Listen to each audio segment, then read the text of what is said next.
Bapak Ibu, para kiai hadirin sekalian, yang kita tunggu-tunggu, calon presiden kita Bapak Anies Rashid Baswedan sudah hadir di tengah-tengah kita. Selamat datang Bapak Anies Rashid Baswedan, calon presiden kita.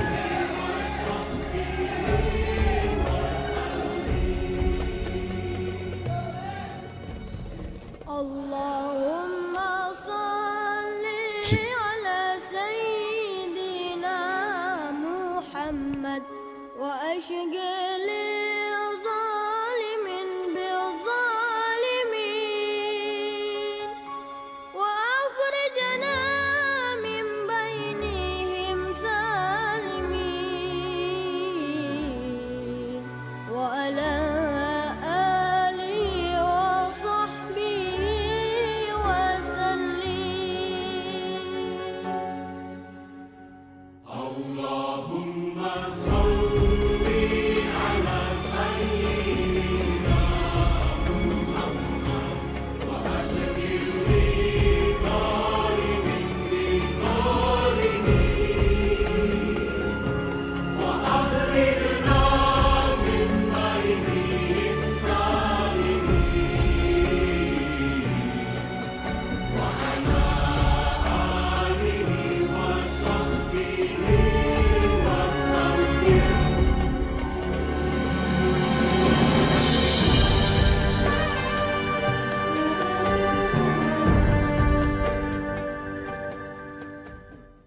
Allahumma salli ala Sayyidina Muhammad wa ashghil bi zalimin bil zalimin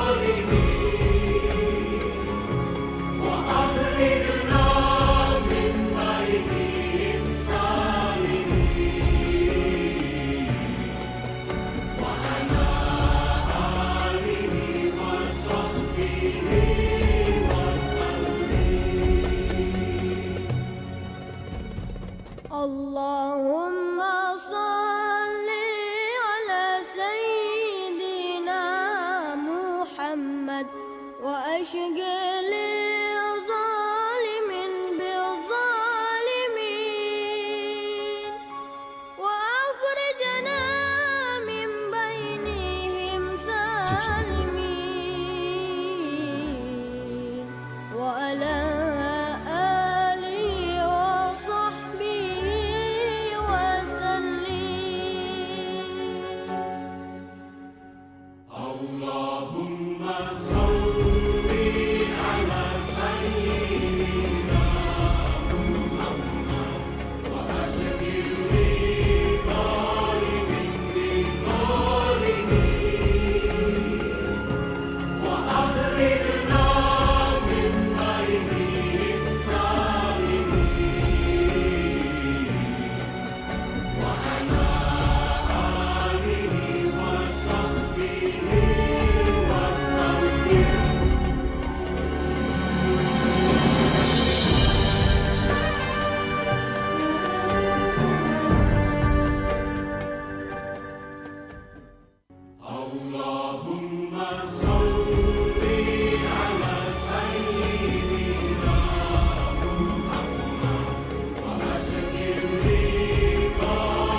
Baiklah.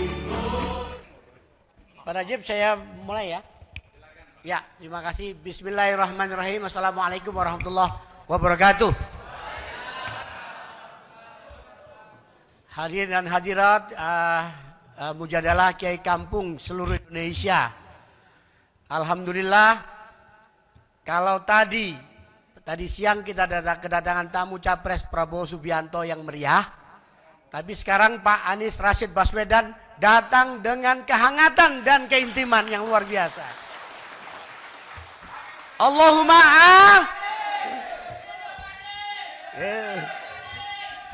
Jadi beliau ini alhamdulillah sudah terbang khusus dari Makassar ke sini demi panjenengan sedoyo. Ya. Jadi Pak Anies, beliau ini menunggu dari sore tadi, sabar sampai kapanpun. Dari pagi bahkan. Ya kan? Sampai kapanpun Pak Anies siap katanya begitu. Nah, jadi tapi terkendala ada teknis karena beliau harus take off nanti itu jam 10. Jadi ini singkat kata, kita langsung coba dengarkan apa aja kira-kira yang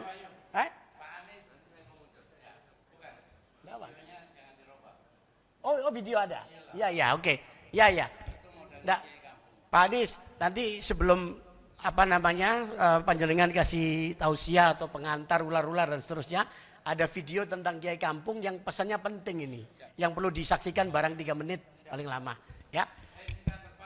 Baik, tolong tempatnya Pak Anies tadi di situ seperti juga tadi, ya. Tolong video udah disiapkan? Oh, siap. Oke. Video mulai, silakan. Ibu Supriyati merupakan warga desa Suku Kabupaten Probolinggo. Bekerja sebagai buruh tani dengan penghasilan sekitar 1 juta rupiah per bulan. Beliau merupakan seorang janda dengan 3 anak yang terjerat hutang demi memenuhi kebutuhan hidupnya. Yassir lana umurana ilahana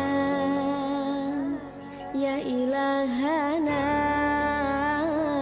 min dinina wa dunyana ya Fattahu ya Fattahu ya Fattahu ya Alimu iftah quluban. Bapak Ahmad, warga Dusun Gumuk, Kabupaten Probolinggo. Berpenghasilan sekitar 900.000 per bulan. Ia berharap mendapat bantuan dari pemimpin yang baru, serta mendapat penghidupan yang lebih baik. وافتح قلوبنا على تعلم العلوم يا ربنا يا ربنا يا فتاح يا عليم.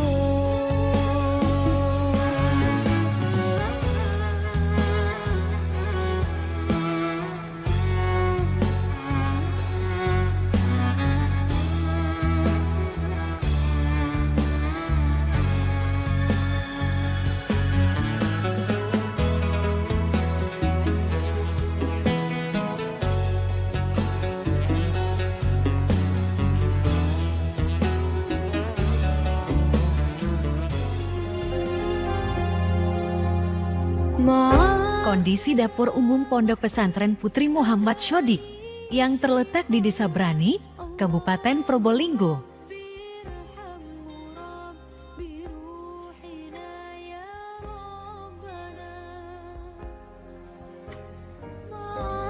سلامه في أماني شيخنا الله ربي ارحمه ربي روحنا يا ربنا.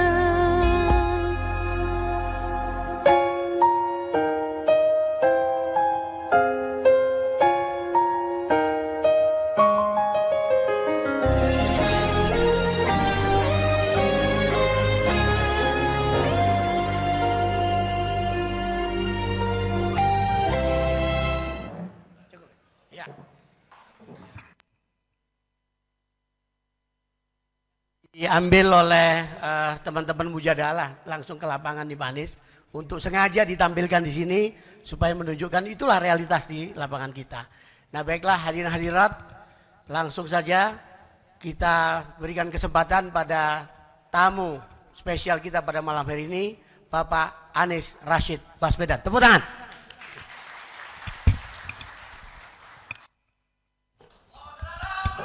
Allahumma sholli wa sallim alaihi.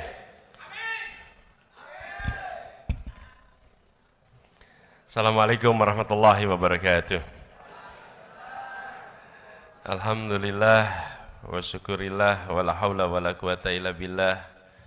Allahumma sholli wa sallim wa barik ala sayyidina wa habibina wa maulana Muhammadin wa ala alihi wa ashabi ajmain. Rabbi shrah li sadri wa yassir li amri wa hlul 'uqdatan min lisani yafqahu qawli. Amma ba'du. Para kiai kampung ingkang kinurmatan, yang saya hormati Bapak Habib Najib At-Tamimi, Bapak Kiai Wahyu Muryadi, Om Wai, yang saya hormati Profesor Dr. Siti Zuhro, juga Pak Satya Yuda, tadi ada Pak Satya di sini. Yang saya hormati juga ini sohib lama yang ada di sini, Kang Sastro Al-Ngatawi, mana Kang Sastro? Belakang ini. Saya hormati Kiai Marsudi Suhud, Prof. Effendi Ghazali, dan semua saja para tamu kehormatan yang bisa tidak sebut nama satu persatu. Gus Mahasin di sini, di rombongan kami. Saya terima kasih Pak Najib diundang untuk bisa hadir di sini. Memang diniatkan sudah untuk datang, diikhtiarkan. Pokoknya gimana caranya bisa datang, jangan sampai tidak datang walaupun terlambat, walaupun semalam, diikhtiarkan datang. Jadi hari ini itu luar biasa sebetulnya. Pagi di Sentul, siang di Makassar, sore terbang ke Malang. Alhamdulillah sampai di sini. Insya Allah nanti malam langsung meneruskan lagi perjalanan karena besok pagi ada acara lagi di Jawa Barat. Jadi, tapi yang di sini harus sampai. Jadi alhamdulillah sampai, dan saya datang bersama dengan beberapa. Satu adalah Pak Tamsil Indrung, mana Pak Tamsil itu? Pak Tamsil Indrung di pojok sana, itu rombongan kami. Kemudian juga dengan Ustadz Zaitun Rasmin, nah di pojok sini Ustadz Zaitun Rasmin. Lalu Ustadz Tony Rosid, ini ketua alumni Sarang, mana? Ketua alumni Sarang ini. Kayak Tony Rosid mana tadi? Ah, itu di belakang sana, itu ketua alumni Sarang di Jakarta. Sama yang sering muncul nih, Pak Dr. Said Didu yang depan ini. Nah, Pak Said Didu. Ya, jadi kami datang di sini. Para kiai yang saya hormati, izinkan pertama saya menyampaikan terima kasih. Terima kasih kepada para kiai semua yang telah berada di depan sana, menjaga iman, Islam, akhlak dari umat di kampung-kampung, di tempat-tempat yang tak tersohor, tapi tempat itu insya Allah menjadi sumur pahala yang tidak akan berhenti alirannya. Kami izinkan menyampaikan terima kasih telah berada di tempat yang paling depan. Dan dalam kesempatan ini, izinkan kami mendapatkan kesempatan untuk mendengar. Kalau menjelaskan dan lain-lain, sudahlah di lain waktu saja. Ini mumpung kesempatan dengan jumpa dengan para kiai, saya ingin menjadi pendengar yang baik, saya ingin mendapatkan dari masukan, mendapatkan nasihat, mendapatkan dari semuanya hikmah yang mudah-mudahan menjadi bekal dalam perjalanan kami ke depan. Jadi saya justru di sini, Om Wai, saya malah ingin menjadi pendengar, ingin mendapatkan dari para kiai semua masukan, kalau boleh ide, gagasan, apa yang sebaiknya dikerjakan untuk memperbaiki kondisi masyarakat kita. Seperti yang tadi kita lihat di sana. Memegang kewenangan bukan berarti memiliki pengetahuan. Memegang kewenangan bukan berarti tahu semua jalan keluar. Memegang kewenangan artinya mau membuka telinga, mau membuka mata untuk mendengar, untuk meresap, dan kemudian menjadikan itu sebagai kebijakan. Itu prinsip yang kita ingin pegang. Jadi mumpung di sini kami berharap bisa mendapatkan masukan, bisa mendapatkan gagasan, apa persoalan situasi mirip seperti tadi yang kita hadapi di berbagai wilayah, bukan hanya di Probolinggo, tapi di berbagai wilayah di seluruh Indonesia yang para kiai semua berada di paling depan sehingga paling mengetahui. Satu catatan sebelum nanti didiskusikan, semua yang baik insya Allah diteruskan, termasuk bantuan-bantuan sosial yang dirasakan manfaatnya bagi masyarakat. Bukan hanya diteruskan, insya Allah diberi plus di situ. Plus memastikan sampai kepada yang seharusnya dan tidak pada orang yang seharusnya, sehingga itu menjadi rapi, karena di lapangan kita sering menemukan keluhan. Jadi prinsipnya adalah seperti itu, perbaikan atau perubahan itu 4, meningkatkan yang baik, mengkoreksi yang kurang, menghentikan yang salah, dan membawa yang baru yang belum dikerjakan.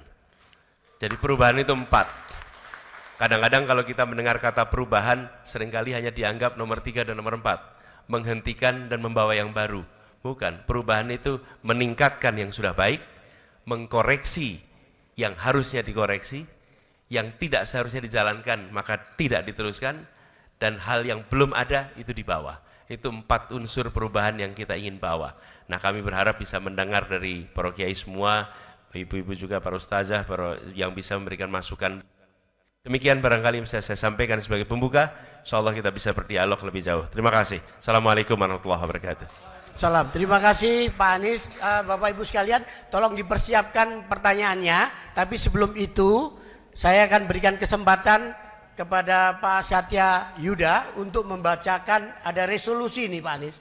Resolusi dari Kiai Kampung seluruh Indonesia yang dirumuskan dari hasil diskusi dan tatap muka dan Zoom segala macam dengan beberapa kali dengan mereka. Silakan Pak Satya Yuda. Ya. Terima kasih. Assalamualaikum warahmatullahi wabarakatuh. Yang saya hormatin Bapak Anies Baswedan sebagai calon Presiden Republik Indonesia 2024-2029. Ya.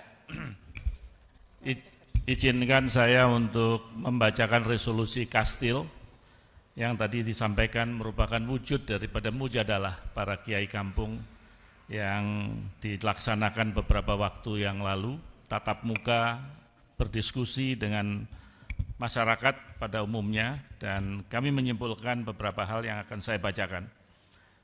Bahwa sesungguhnya terpenuhinya kebutuhan dasar ialah hak semua warga negara, termasuk warga masyarakat desa. Hal ini sejalan dengan amanah konstitusi yang mewajibkan negara untuk memenuhi hak-hak dasar tersebut, yaitu berupa pendidikan, kesehatan, sandang, pangan, dan papan.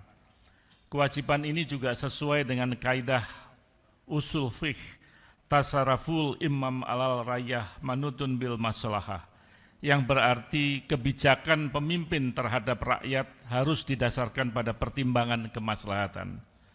Namun fakta di lapangan masih jauh dari harapan dan cita-cita luhur yang diamanatkan melalui konstitusi.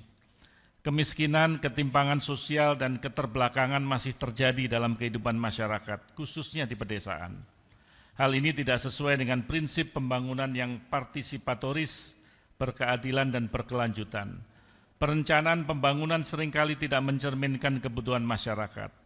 Mereka hanya dipandang sebelah mata, dipinggirkan, bahkan tidak didengar aspirasinya, sehingga menjadi permasalahan serius yang mendesak diselesaikan. Oleh sebab itu, melalui majelis yang mulia ini, kepada para calon Presiden Republik Indonesia 2024-2029, Forum Mujadalah Kiai Kampung seluruh Indonesia menyampaikan resolusi sebagai berikut. 1. Menyatakan keberpihakan, menjamin dan bertanggung jawab atas terwujudnya sistem pendidikan dan kesejahteraan guru yang manusiawi. Masih banyak guru-guru di pedesaan yang menerima gaji sebesar 70.000 per bulan. Masih banyak lembaga pendidikan, terutama pesantren di desa-desa yang kondisinya sangat memprihatinkan. Untuk itu kami menuntut agar setidaknya 20% dana desa yang diperoleh dari pemerintah pusat harus dipergunakan untuk kesetaraan pendidikan tersebut. Nomor 2, menyatakan keberpihakan, menjamin dan bertanggung jawab untuk penyelenggaraan pelayanan kesehatan yang setara dimanapun di Indonesia, terutama di pedesaan. Untuk itu diperlukan terbentuknya Bank Kesehatan Desa yang menangani urusan administrasi sehingga seluruh warga desa akan mendapatkan pelayanan secara langsung dan prima tanpa harus menghadapi sistem birokrasi yang berbelit-belit. 3. Menyatakan keberpihakan, menjamin dan bertanggung jawab atas ketersediaan pupuk sesuai kebutuhan petani sepanjang tahun dengan angka-angka subsidi dan pola distribusi yang transparan. Untuk itu diperlukan terbentuknya Bank Pertanian Desa yang menjamin ketersediaan dana pinjaman bagi pembelian pupuk dan kebutuhan pertanian lainnya, tanpa sistem birokrasi perbankan yang menyulitkan petani. Untuk mewujudkan ketiga butir resolusi tersebut, berikut solusinya. Kami menuntut peran kepemimpinan nasional periode 2024-2029 agar mengeksekusi dalam 100 hari pertama masa kepemimpinannya, serta membuka jalur komunikasi dan akses yang konsisten kepada forum mujadalah Kiai Kampung seluruh Indonesia. Hal ini dimaksudkan untuk meningkatkan sinergi dan evaluasi yang accountable, berkeadilan dan berkelanjutan demi terwujudnya negara Republik Indonesia yang baldatun thayyibatun warabun ghafur, negara sejahtera yang penuh rahmat dan ampunan Tuhan. Dengan demikian maka kita mengakhiri dari resolusi ini dengan mengucapkan walaful muwafiq illa kaful mitarik. Wassalamualaikum warahmatullahi wabarakatuh. Resolusi Kastil ditetapkan di Malang, ditandatangani bersama dan seksama oleh Kiai Kampung seluruh Indonesia. Malang 4 Jumadil Awal 1445 Hijriah, 18 November 2023.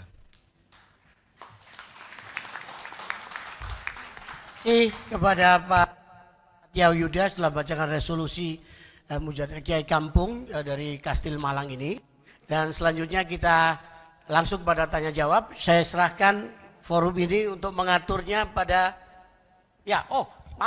ini akan ada penyerahan resmi dari dokumen resolusi yang disampaikan Pak Satya kepada Pak Anies Baswedan.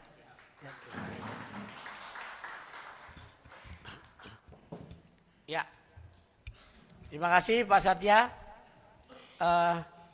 Pak Najib, mungkin kita langsung tanya jawab. Antum aja yang pegang kendali lalu lintas pembicaraan. Silakan. Tanya lagi. Nanti ngajak berantem lagi. Oh ya. Ya, dari mana? Yang luar pulau dulu. Maaf, yang luar pulau mana? Dari mana? Kasih mic. Itu sudah tadi.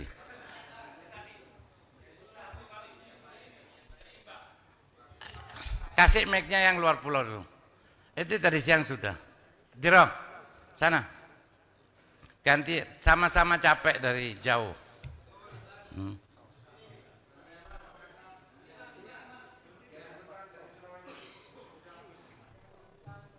Sini Kiai, mic-nya enggak bunyi, maju sini biar dengar sini. Ya Pak tim teknis ini. Pakai ini. Cek, 1, 2. Terima kasih. Assalamualaikum warahmatullahi wabarakatuh. Alhamdulillah wa syukurillah la haula wa la quwata illa billah wa ba'du. Yang sama-sama kita hormati Bapak calon presiden Indonesia, para kiai, wabil khusus pada Syekh Najib sebagai tuan rumah, langsung saja Bapak Dr. Anies Rashid Baswedan, bahwa seandainya nanti panjenengan. Bapak dari mana? Oh iya, nama saya perkenalan, nama saya Muhammad Muhsan dari Palembang, Sumatera Selatan.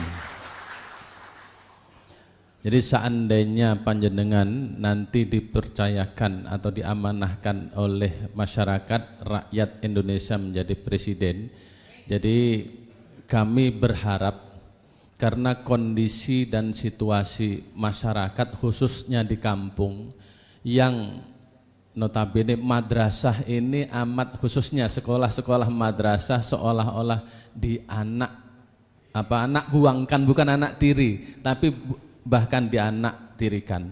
Yang kemudian guru-guru yang berafiliasi di madrasah dan Kementerian Agama itu begitu susah payahnya untuk bahkan mendaftarkan ASN dan P3 itu seolah-olah bahkan di formatnya itu ditiadakan. Jadi mohon kiranya panjenengan nanti dapat memperhatikan khususnya guru-guru madrasah, guru ngaji yang senantiasa ya seolah-olah tidak ada perhatian sama sekali dari pemerintah. Terima kasih. Wassalamualaikum warahmatullahi wabarakatuh. Berikutnya. Ada lagi luar pulau? Medan. Itu dari mana? Terima kasih. Dari Kepulauan Kangian. Mana? Kangian. Oh, Kangian itu dari negara Madura. betul. Nah, ya. Baik. Namanya Mas? Assalamualaikum warahmatullahi wabarakatuh. Nama saya Fakhrul Razi. Ya. Pertama-tama saya ingin minta kepada Bapak calon presiden nanti bisa foto bersama saya. Yang pertama. Yang kedua Bapak, saya juga aktif di kampus. Di kampus itu ada beberapa kelucuan dan ini diakui oleh dunia. Bagaimana bisa merubah itu? Apa itu? Keilmuan Islam yang sekarang di kampus itu lucunya kiblatnya ke Eropa. Sehingga kalau saya mau jadi profesor Bapak, itu harus bisa nulis diterbitkan Scopus. Bagaimana itu bisa diubah oleh Bapak? Ini lucu Pak, jadi keilmuan Islam itu harus diakui oleh Eropa. Kenapa kok tidak Islam sendiri yang mengakui? Itu yang pertama. Yang kedua, kemudian yang terakhir Pak. Cukup. Ini yang paling penting ini. Apa itu? Mahat Ali itu sekarang ya, Mahat Ali itu ada ratusan di Indonesia, tapi ijazahnya itu Bapak, itu tidak diakui. Ada beberapa alumni kami Mahat Ali, ketika ingin daftar misalnya di di PNS atau dimanapun, itu ijazahnya nggak muncul. Lah ini tanggung jawab pemerintah.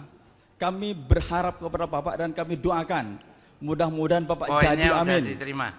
Nanti bisa diubah kebijakan-kebijakan yang kurang memperhatikan kesejahteraan umat Indonesia. Amin. Assalamualaikum warahmatullahi wabarakatuh. Medan.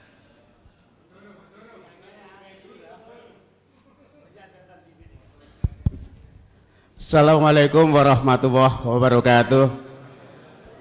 Saya perkenalkan diri Pak Anies, saya nama Ahmad Hambali dari Medan Sumatera Utara, aslinya sih Brebes. Kalau orang menjulukin selalu kembarannya Cak Imin, kecilnya sama. Jadi saya ada pertanyaan, akhir-akhir ini kalangan pesantren, alumni santri itu rata-rata itu setelah tamat itu hanya rata-rata menjadi guru ngaji dan lain sebagainya. Sehingga dari aspek bisarohnya juga kadang dapat kadang tidak. Lalu begitu dia terjun ke masyarakat, tentu dia berkeluarga, dia tidak memiliki pendapatan tetap yang akhirnya bekerjanya serabutan. Ada yang jadi tukang bangunan, kalau sekarang ada Grab atau Gojek dan lain sebagainya. Ini akhir-akhir ini bahkan sudah terlalu lama selalu dijanji-janjikan oleh pemerintah. Tapi faktanya sampai hari ini banyak alumni santri yang pada jadi ustadz dan lain sebagainya ini pada saat sudah berkeluarga sangat miris, bahkan di pelosok desa. Nah, saya punya gagasan satu, barangkali ini juga pernah saya sampaikan di era pemerintahan sekarang, agar santri-santri itu punya life skill. Maka saya punya gagasan Insanpreneur, Indonesia Santri Entrepreneurship, agar alumni pesantren itu bisa memiliki soft skill. Tapi faktanya sudah kita coba kolaborasikan dengan pemerintahan saat ini, sudah MOU dengan Kemenkraf, satu pun belum pernah dilaksanakan. Jadi apa yang akan dilakukan Pak Anies jikalau Allah mengizinkan Pak Anies insya Allah ditetapkan menjadi Capres 2024 untuk kalangan dunia pesantren khususnya santri yang begitu tamat dari pesantren kadang-kadang tidak memiliki soft skill. Padahal BLK komunitas era sekarang banyak, tetapi rata-rata mohon maaf banyak oknumnya, padahal BLK komunitas pesantren itu adalah swaklola. Saya rasa itu aja, terima kasih. Wal muwaffiq ila aqwamit thoriq. Wassalamualaikum warahmatullahi wabarakatuh. Terakhir Bu Nyai. Terima kasih. Saya dari Situ Bondo, Bapak Anies Asmbagus. Berkaitan dengan kesejahteraan tentang pendidikan swasta dan negeri yang saat ini masih terlihat timpang. Perguruan tinggi swasta berjuang dalam pembiayaan sendiri, baik itu dananya, mulai pengabdian dan pendidikan nasional. Lah bagaimana upaya atau perhatian Bapak nanti dalam kesetaraan pembiayaan antara swasta dan negeri, karena begitu timpangnya, apalagi kami untuk mengunduh yang namanya KIP luar biasa susahnya. Kami mahasiswi kami 5.000 Bapak. Universitas Ibrahimi ada 27 prodi dan pasca sarjana. Di pondok kami sudah 107 tahun berdiri sebelum merdeka itu sendiri. Lah sampai hari ini kami mengupayakan sampai rektor kami datang ke yang terkait di fraksi, sampai saat ini belum, hanya dapat satu tahunnya itu cuma 20-15 KIP itu sendiri. Sedangkan di kami itu kepulauan yang lebih banyak yang belum mampu posisi itu. KIP, Indonesia Pintar untuk mahasiswa, KIP mahasiswa. Harapannya ya ada kesetaraan dalam posisi untuk memperhatikan mahasiswi-mahasiswi swasta yang ada di situ. Yang kedua, ada kesejahteraan dosen dalam posisi yang harus dilakukan, itu yang pertama. Yang kedua, dengan diterapkan kurikulum merdeka, pandangan Pak Anies seperti apa? Kemudian kemungkinan ke depan, apakah tetap akan berubah lagi atau mengingat kurikulum merdeka sepertinya belum menemukan format yang baku. Keinginan kami bagaimana ada format yang memang sampai saat ini kampus merdeka itu tidak ada kepastian apa yang dilakukan karena baru 2022 yang kemarin. Lah ada format yang kejelasannya, terus ujungnya itu targetnya seperti apa. Ini belum Pak yang dilakukan. Terima kasih.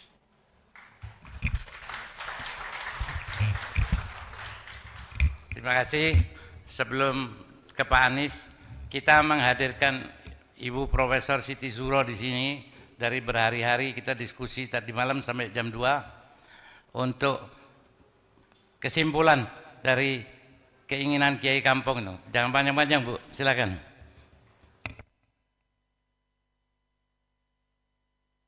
Terima kasih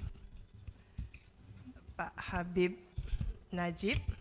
Bismillahirrahmanirrahim. Assalamualaikum warahmatullahi wabarakatuh. Yang saya hormati Bapak Bapak calon presiden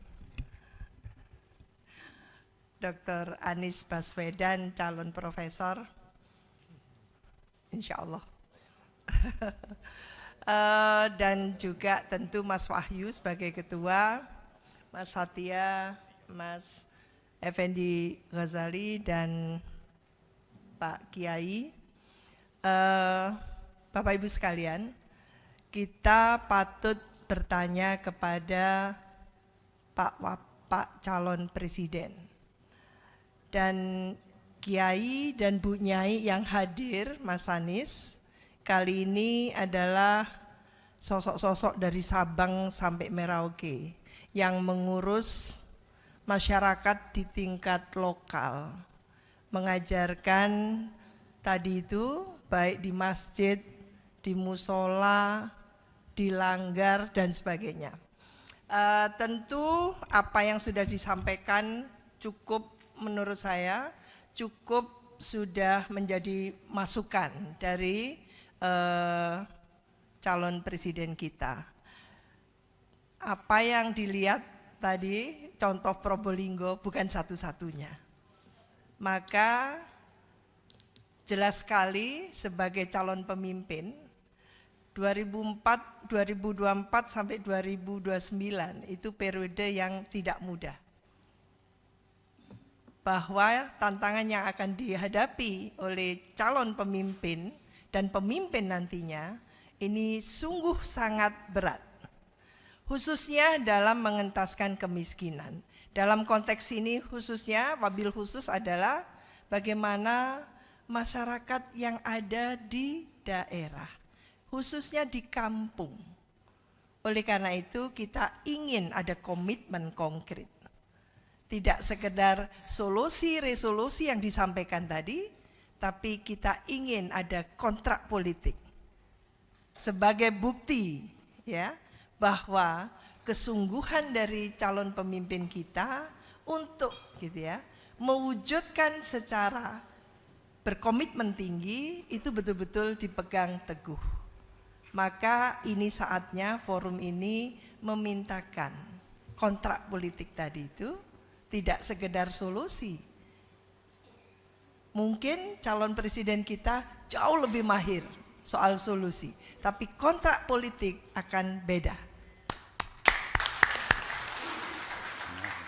Silahkan, karena bagaimanapun juga kalau apa yang kita sampaikan kepada calon presiden kita saat ini dan ada kesungguhan yang luar biasa memikirkan masalah keumatan kita, kebangsaan kita, kemiskinan yang signifikan gitu ya, dan kita belum selesai untuk melakukan recovery ekonomi kita, maka insya Allah apa yang disampaikan tadi itu dengan kontrak politik supaya ada komitmen yang sungguh-sungguh, maka kepercayaan publik luas dari para kiai kampung dan tentu dengan seluruh pengikut dari para kiai kampung tadi itu kepada calon presiden dalam hal ini nomor berapa? Nomor 1 itu tidak menimbulkan was-was, tapi ada semacam keutuhan memberikan kepercayaan kepada calon nomor 1. Jadi itu saja yang bisa kita terjemahkan karena saya sudah dipelototin oleh Mas Najib. Oh iyalah. Terima kasih.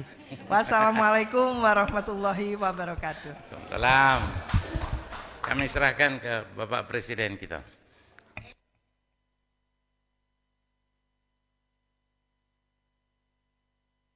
Saya rasa sudah cukup dari ya Bapak Ibu sekalian, dari Pak terakhir Bu Nyai dan juga Bu Siti Zuhro.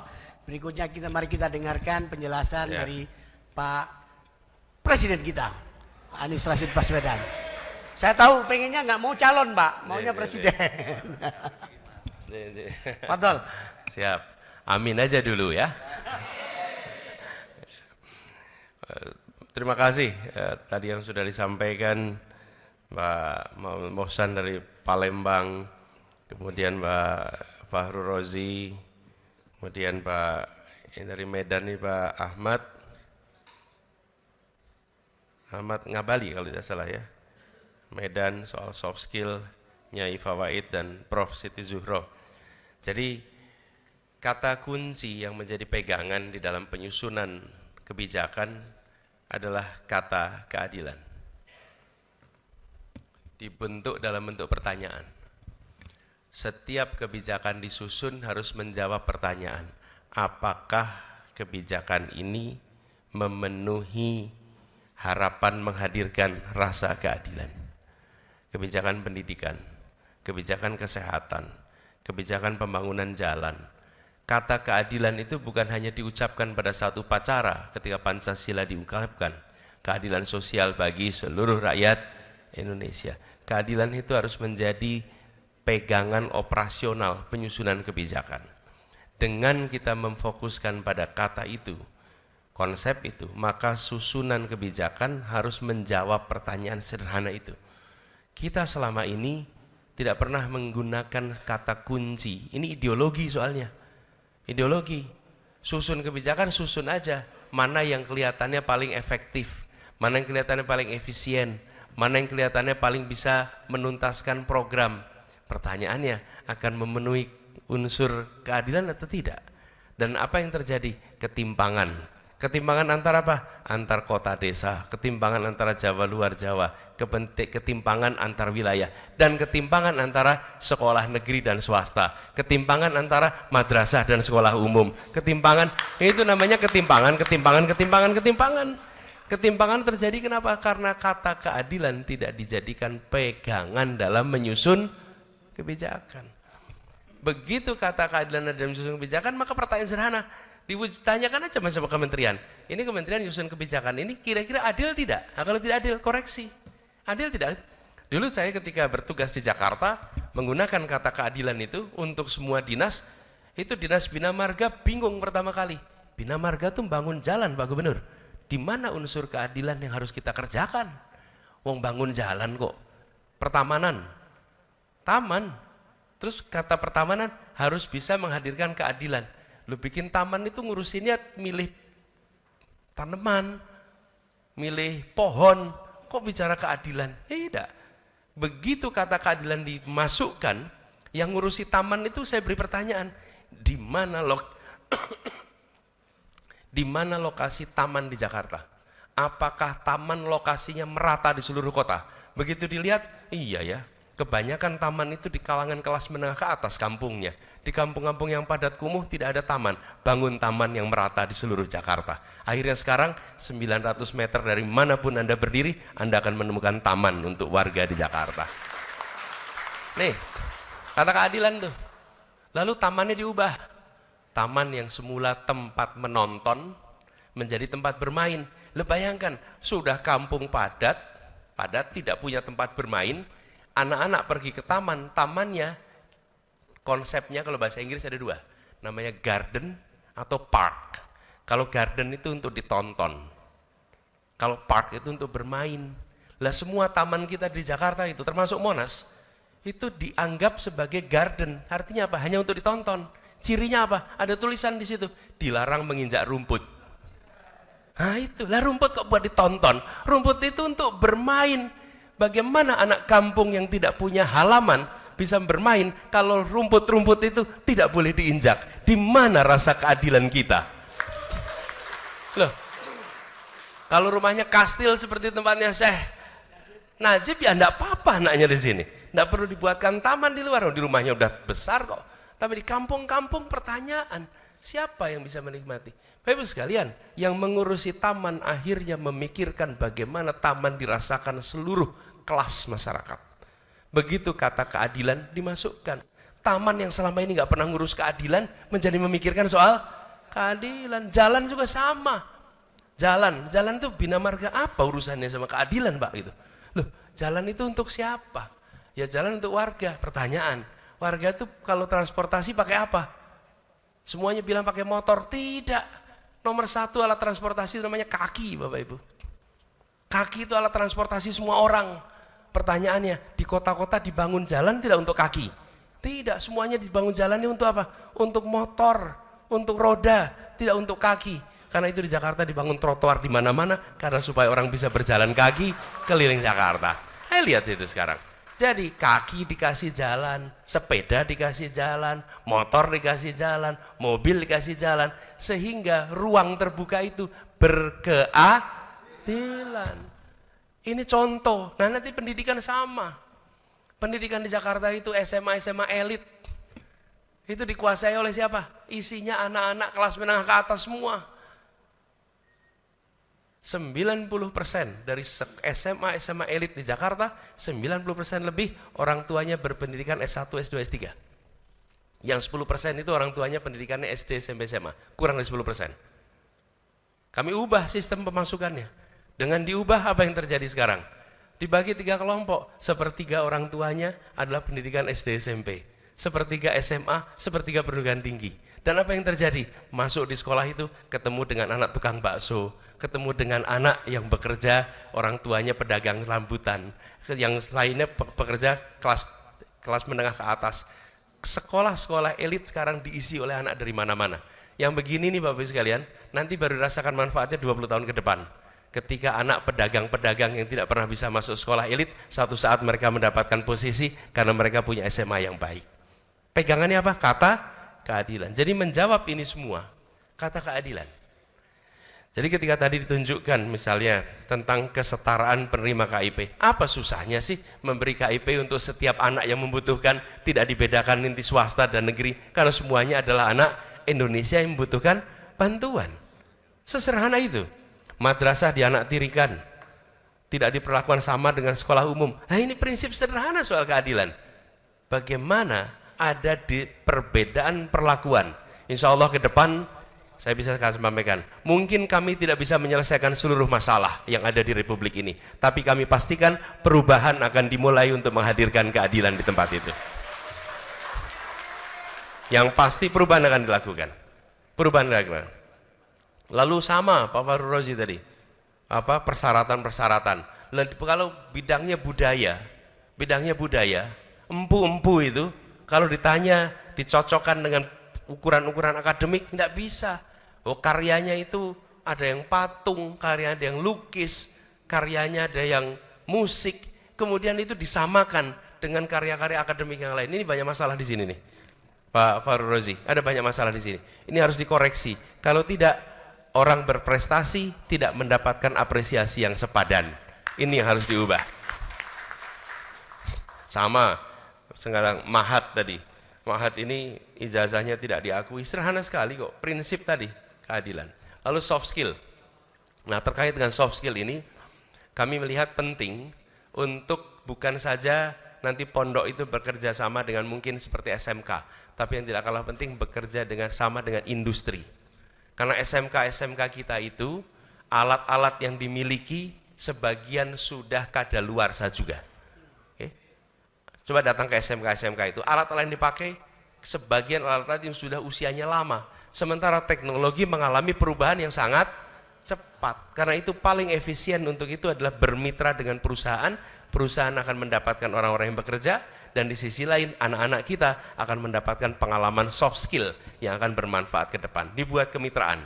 Bagi perusahaan yang ikut diberikan insentif pajak. Dengan begitu mereka berbondong-bondong membuka dirinya untuk dari mana-mana bisa masuk. Lalu Bu Nyai Fawaid tadi soal kurikulum, saya memang termasuk yang berpandangan kunci memajukan pendidikan itu ada pada manusianya. Siapa itu? Kepala sekolah dan guru. Kepala sekolah dan guru. Kita otak-atik kurikulum.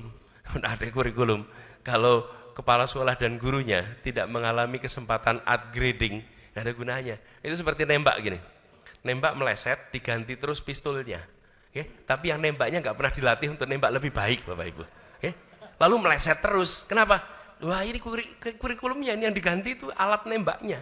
Sementara yang nembak tidak pernah dilatih untuk bisa menembak dengan benar. Karena itu menurut kami kuncinya adalah meningkatkan kompetensi kepala sekolah dalam memimpin sekolah dan guru dalam memimpin anak di ruang kelas. Karena begitu dua itu jalan, insya Allah jalan terus. Bapak Ibu sekalian, kita semua ingat anak-anak itu senang belajar bukan karena bukunya, tapi karena gurunya. Ya, dan anak-anak itu tidak senang belajar bukan karena bukunya, tapi karena gurunya. Jadilah guru yang menyebalkan dan dia akan sebal dengan mata pelajarannya. Tadi persis itu. Iya, sebagus apapun bukunya gitu. Tapi kalau gurunya menyebalkan, pada sebel. Karena itu saya berharap sekali bidang-bidang yang penting gurunya harus menyenangkan. Jadilah guru yang menyenangkan, jadilah guru yang dianggap teman. Karena itu kunci belajar. Saya nih kalau datang ke sekolah, ya apa yang dilihat pertama? Anaknya ceria apa tidak? Kalau anak di sekolah itu ceria, ini berarti ekosistem belajarnya benar nih. Tapi kalau datang ke sekolah anaknya cemberut gitu, suasananya bukan suasana ceria, ini suasana yang tidak sehat. Tidak usah dilihat angka NEM-nya, bukan di situ, angka UN, bukan. Lihat suasana belajarnya. Begitu suasana menyenangkan, maka insya Allah mereka di situ punya ekosistem belajar yang sehat. Guru juga begitu. Makanya kuncinya di situ. Kita ini, Bapak sekalian, kalau ditanya, sebut nama guru yang dulu ngajar. Nama kiai yang dulu ngajar, nama ustadz dulu ngajar, pasti yang keinget paling 5. Nggak mungkin keinget 50 orang, walaupun yang ngajar lu lebih 50. Yang diingat yang bagaimana?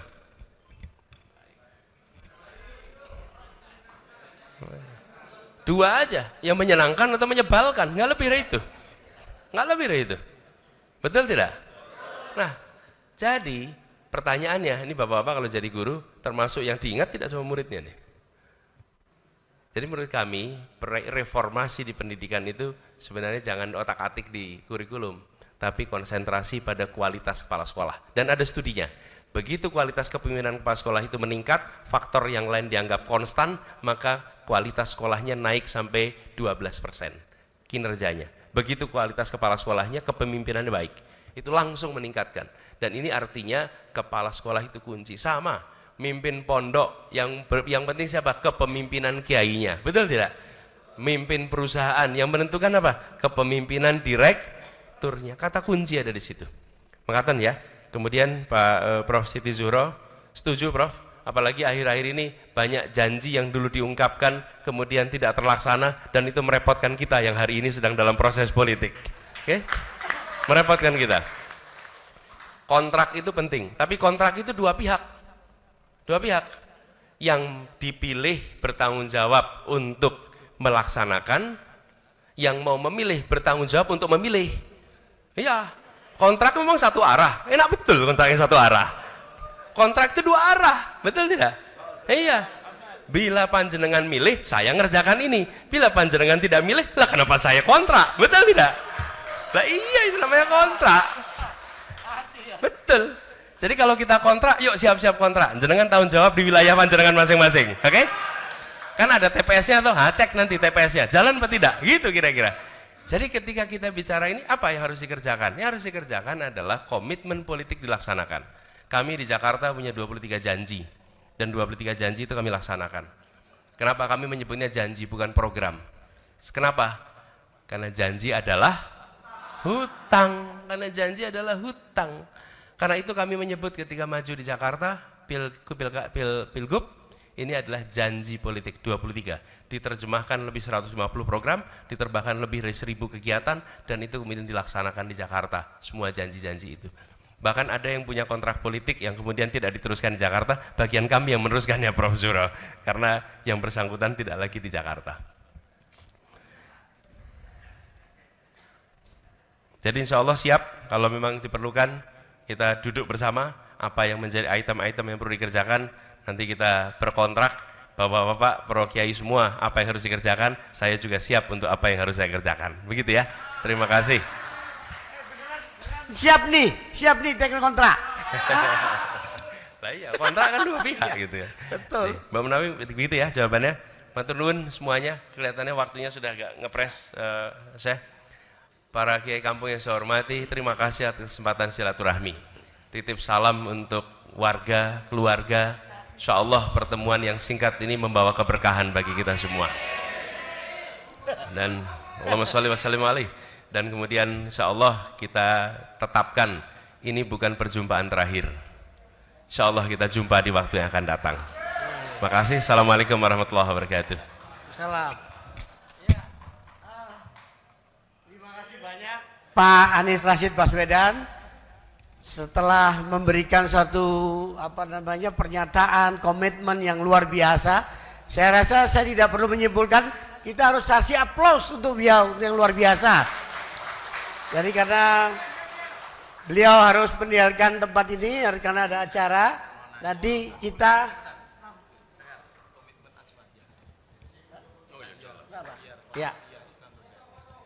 ya boleh nanti kita foto bersama ya, Pak Anies di sini, di belakang bapak-bapak ibu sekalian ya.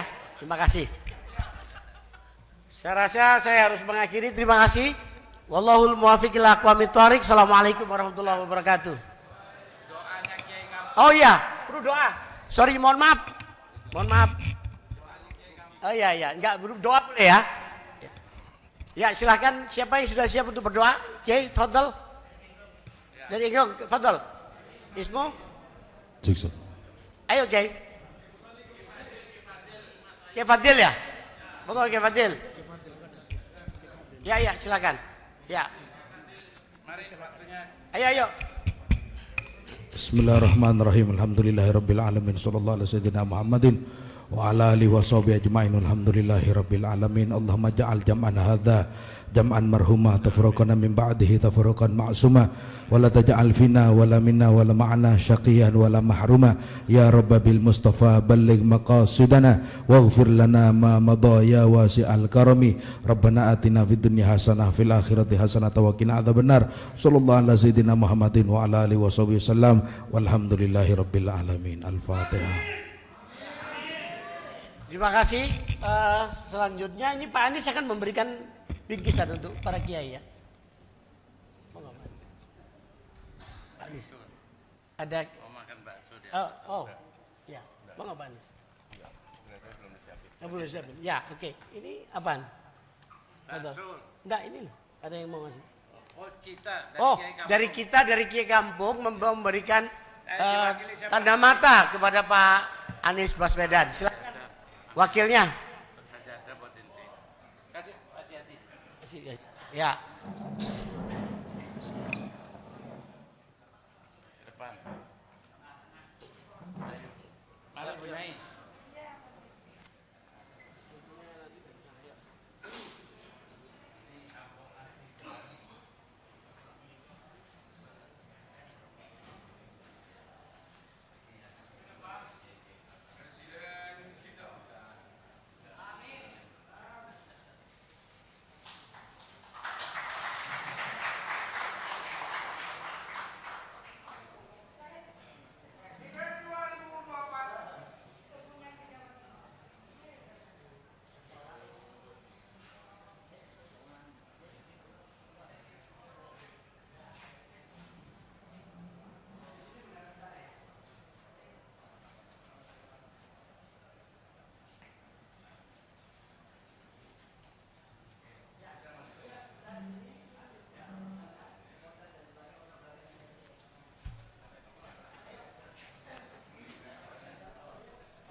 Allahumma salli ala sayyidina Muhammad wa ashghili zalimin bil zalimin wa akhrijna min bainihim salimin wa ala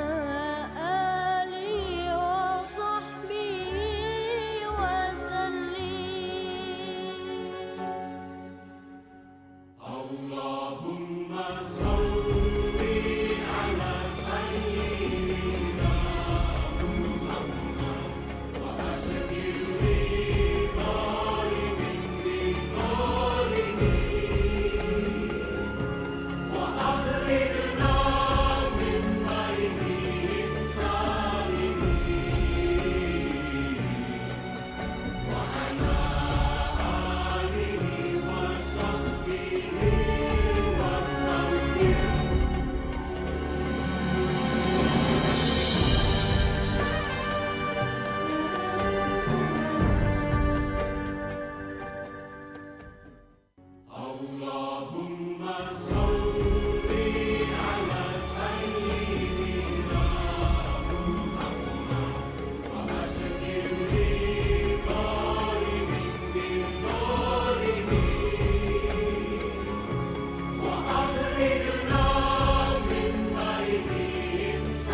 Allahumma salli ala sayyidina Muhammad wa ashghil zalimin bil zalimin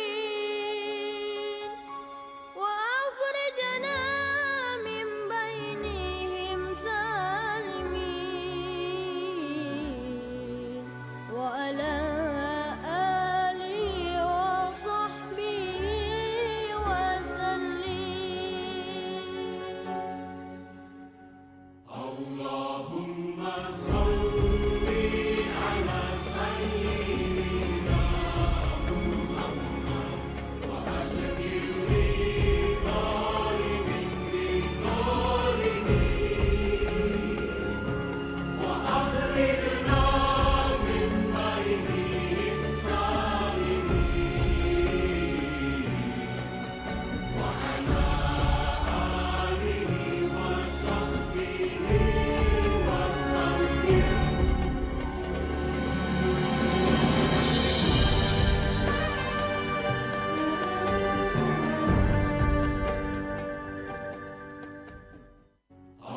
Allahumma salli ala sayyidina Muhammad wa ashghil zalimin bil zalimin wa akhrijna min bainihim salimin wa ala alihi wa sahbihi wa sallim. Allahumma salli ala sayyidina Muhammad wa ashghil zalimin bil zalimin wa akhrijna min bainihim salimin wa ala alihi wa sahbihi wa sallim. Allahumma salli ala sayyidina Muhammad wa ashghil zalimin bil zalimin wa akhrijna min bainihim salimin wa ala alihi wa sahbihi wa sallim.